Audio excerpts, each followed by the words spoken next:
آگے صفت جو بیان فرمائی، فرمایا الذی یجدونہ مکتوبا عندہم فی التوراۃ والانجیل یأمرہم بالمعروف وینہاہم عن المنکر، اور وہ نبی لوگوں کو اچھائیوں کا حکم دینے آئے گا، لوگوں کو اچھائی کی تعلیم دیں گے، وینہاہم عن المنکر، اور بری باتوں سے منع کریں گے۔ یعنی اس نبی امی کی خوبی یہ بھی ہے کہ اچھائی کی تعلیم دیں گے اور برائی سے روکیں گے، وَيُحَرِّمُ عَلَيْهِمُ الْخَبَائِثَ، اور ناپاک اور گندی چیزوں کو ان پر حرام فرمائیں گے، وَيُحِلُّ لَهُمُ الطَّيِّبَاتِ، اور پاکیزہ چیزوں کو ان کے لیے حلال فرما دیں گے۔ سبحان اللہ۔ یہ میرے مصطفیٰ کے اوصاف اور میرے مصطفیٰ کی صفتیں قرآن میں بیان ہیں۔ یہ صفت ہے بھلائی کا حکم دیں گے، برائی سے روکیں گے، اور وَيُحَرِّمُ عَلَيْهِمُ الْخَبَائِثَ، اور ناپاک گندی نقصان دہ چیزوں کو ان پر حرام فرما دیں گے، بے شک۔ وَيُحِلُّ لَهُمُ الطَّيِّبَاتِ، اور پاکیزہ چیزوں کو حلال فرمائیں گے۔ اور یقیناً جن چیزوں کو میرے مصطفیٰ نے حرام فرمایا ہے، جن چیزوں کو میرے مصطفیٰ نے منع فرمایا ہے، یقیناً وہ انسانی جسم کے لیے نقصان دہ بھی ہیں۔ آپ ایک مثال تیزی کے ساتھ دے کر آگے بڑھوں، جیسے مثال کے طور پر شراب مذہب اسلام نے حرام قرار دی، بانی اسلام نے حرام قرار دی، میرے مصطفیٰ نے فرمایا شراب حرام ہے۔ آج بھی پوری دنیا چیخ چیخ کر کہہ رہی ہے کہ شراب نقصان ہے، اس کو بند کیا جائے، لیکن میرے مصطفیٰ نے 1400 سال پہلے فرما دیا ہے کہ یہ شراب حرام ہے، اس سے جسمانی نقصانات بھی ہیں، آخرت کا عذاب تو الگ چیز ہے، لیکن دنیا میں بھی شراب کے نقصانات ہیں۔ تو اسی لیے اسلام کے اندر جتنی چیزوں کو حرام کیا گیا ہے، اس کی وجہ یہی ہے کہ ان چیزوں کے استعمال کرنے سے ہمارا نقصان تھا، ہماری خرابی تھی، اس لیے مذہب اسلام نے ان چیزوں کو حرام فرما دیا تاکہ مسلمان ان چیزوں کے قریب نہ جائیں اور نقصان سے بچ جائیں، نقصان سے بچ جائیں، اور جن چیزوں میں فائدہ تھا وہ چیزیں مسلمانوں کے لیے حلال فرما دی۔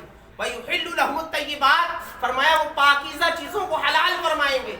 اب آپ دیکھیے مذہب اسلام کے اندر جھوٹ بولنا کیا ہے؟ حرام ہے۔ کس کے اندر؟ مذہب اسلام کے اندر۔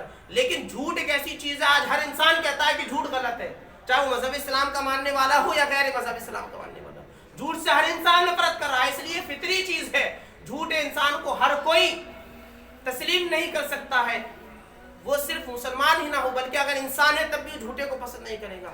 تو مذہب اسلام نے جن چیزوں کو حرام فرمایا ہے اس لیے کہ ان باتوں میں خسارہ ہے، نقصان ہے، گھاٹا ہے، تو اس نقصان سے بچانے کے لیے وہ ان چیزوں کو حرام فرما دیا کہ جب حرام ہو جائیں گی تو مسلمان اس کے قریب نہیں جائے گا، تو نقصان سے بچ جائے گا۔ وَيُحِلُّ لَهُمُ الطَّيِّبَاتِ، اور پاکیزہ چیزوں کو وہ نبی کیا کرے گا؟ حلال کرے گا۔ پانی پینا کیا ہے؟ جائز ہے، شربت پینا، چائے پینا۔ آج دنیا کے اندر کوئی انسان ایسا ہے جو ان حلال چیزوں کو غلط کہے؟ کوئی انسان، اگر آپ ٹرین کے اندر بس کے اندر جوس پی رہے ہیں یا دودھ پی رہے ہیں تو کوئی آپ سے گھن کرے گا؟ بھاگے گا، کیوں؟ وہ حلال، مذہب اسلام نے اس کو حلال کر دیا ہے۔ اب پوری کائنات کے اندر کسی بھی مذہب کا ماننے والا اسے نفرت نہیں کر سکتا ہے، اس لیے کہ مصطفیٰ نے اس کو حلال کر دیا ہے۔ آپ شراب پیئے بیٹھ کے ٹرین میں، بس میں، چار لوگ منہ کو موڑ لیں گے، اگرچہ وہ پی رہے ہیں لیکن وہ ایسی چیز ہے لوگ اس سے گھن کرتے ہیں، دور بھاگتے ہیں، اس سے ان کو نفرت ہے۔ تو جو نفرت والی چیزیں تھی مذہب اسلام نے ان کو حرام فرما دیا، اور جو محبت والی چیزیں تھی، لوگوں کی طرف رغبت کرنے والی چیزیں تھیں، ان کو مصطفیٰ نے حلال فرما دیا۔ جتنی بھی حلال چیزیں آپ کھانا کھائیں بیٹھ کر کے، لوگوں کے درمیان کوئی آپ سے نفرت نہیں کرے گا، اس لیے وہ حلال چیز ہے، آپ حلال کھا رہے ہیں اس لیے کوئی نفرت نہیں کرے گا۔ تو رب نے فرمایا وَيُحَرِّمُ عَلَيْهِمُ الْخَبَائِثَ وَيُحِلُّ لَهُمُ الطَّيِّبَاتِ، کہ وہ حرام، ناپاک گندی چیزوں کو، نقصان دہ چیزوں کو حرام فرمائیں گے اور پاک چیزوں کو حلال فرمائیں گے۔ تو اس آیت کریمہ کی اس ٹکڑے سے کہ مصطفیٰ حرام کریں گے، یہ قرآن ہے، وَيُحَرِّمُ عَلَيْهِمُ الْخَبَائِثَ وَيُحِلُّ لَهُمُ الطَّيِّبَاتِ، اس سے اختیار مصطفیٰ بھی ثابت ہوتا ہے، اس لیے کہ یہ مصطفیٰ کا اختیار ہے، جس کو چاہے حلال کر دے، جس کو چاہے حرام فرما دے۔ وَيَضَعُ عَنْهُمْ إِصْرَهُمْ وَالْأَغْلَالَ الَّتِي كَانَتْ عَلَيْهِمْ، بس آخری صفت رب نے فرمایا وَيَضَعُ عَنْهُمْ إِصْرَهُمْ وَالْأَغْلَالَ الَّتِي كَانَتْ عَلَيْهِمْ، اور وہ مصطفیٰ اپنی امت کے لیے ان سخت چیزوں کو آسان کر دیں گے جو پہلی والی امتوں کے لیے دشوار تھیں، کٹھن تھی، سخت تھیں۔ اس کی تفسیری مفسرین نے فرمایا کہ قوم بنی اسرائیل پر ایسے مشکل ترین امور ان پر واجب قرار دیے گئے تھے کہ جن کو اگر آج کے دور میں یا مصطفیٰ کی امت پر واجب قرار دے دیا جاتا، مصطفیٰ کی امت حرج میں پڑ جاتی، لیکن پروردگار عالم نے اپنے حبیب کے وسیلے سے ان امور کو جو ہے اپنی امت سے، نبی کی امت سے جو ہے رہا فرما دیا ہے، نجات بخش دی ہے۔ وہ امور کیا ہے؟ آپ موسیٰ علیہ السلام کی امت کے تعلق سے پڑھیں تو آپ کو پتہ چلے گا کہ موسیٰ علیہ السلام یعنی قوم بنی اسرائیل ہے، اس کے لیے جو اسلام کے احکام تھے وہ اسلام کے احکام یہ تھے. بنی اسرائیل سے مراد وہ لوگ جو موسیٰ علیہ السلام پر ایمان لائے تھے، جو مسلمان تھے، ان کے لیے احکام یہ تھے کہ وہ صرف اور صرف مسجد میں نماز پڑھ سکتے ہیں، مسجد کے علاوہ کہیں نماز پڑھیں گے نماز نہیں ہوگی. لیکن یہ نبی کا صدقہ ہے. مصطفیٰ نے فرمایا جعلیت لی الارض مسجدا طہورا، پروردگار عالم نے پوری سرزمین کو میرے لیے مسجد بنا دیا ہے. موسیٰ علیہ السلام کی امت اور ماننے والوں کے لیے تھا کہ صرف مسجد میں نماز ہوگی، مدرسے میں، گھر میں، گلی میں کہیں نہیں ہوگی. مصطفیٰ نے فرمایا ہر پاک زمین پر میرا امتی نماز پڑھ سکتا ہے. جعلیت لی الارض مسجدا وطہورا، اللہ نے ارض پوری زمین کو جو ہے میرے لیے مسجد اور پاکیزہ بنا دیا. موسیٰ علیہ السلام کی امت اور ان کے ماننے والوں کے لیے، ان پر ایمان لانے والوں کے لیے حکم تھا کہ اگر کپڑا یا بدن ناپاک ہو جائے تب اس کو یا تو جلایا جائے گا یا کاٹا جائے گا، چاہے وہ کپڑا ہو یا جسم کا کوئی بھی حصہ ہو. یہ باقاعدہ کتابوں میں، شریعت میں ہے. موسیٰ علیہ السلام پر جو ایمان لائے تو ان کے لیے حکم تھا کہ اگر کپڑا یا جسم ناپاک ہو جائے یا تو اس کو کاٹا جائے یا جلایا جائے. لیکن مصطفیٰ کریم علیہ السلام کے صدقے میں پروردگار عالم نے ہمیں یہ حکم دیا ہے کپڑا یا جسم ناپاک ہو جائے 3 مرتبہ دھو لو، اس کو پاکی حاصل ہو جائے گی.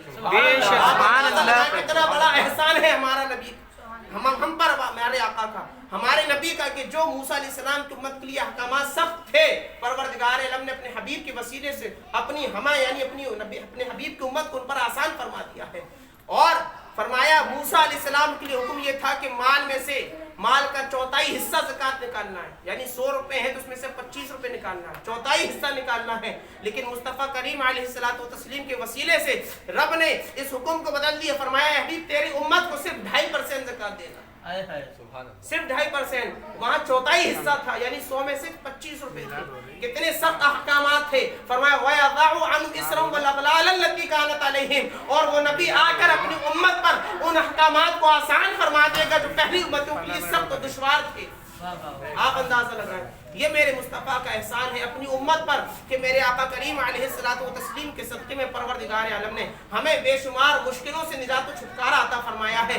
تو رب نے آگے فرمایا جو ان 9 صفتوں والے نبی کی پیروی کرے گا، جو ان کے نقش قدم پر چلے گا، جو ان کی پیروی کرے گا، رب فرماتا ہے اولئک هم المفلحون، ہم اسی کو دنیا اور آخرت میں کامیابی عطا کریں گے.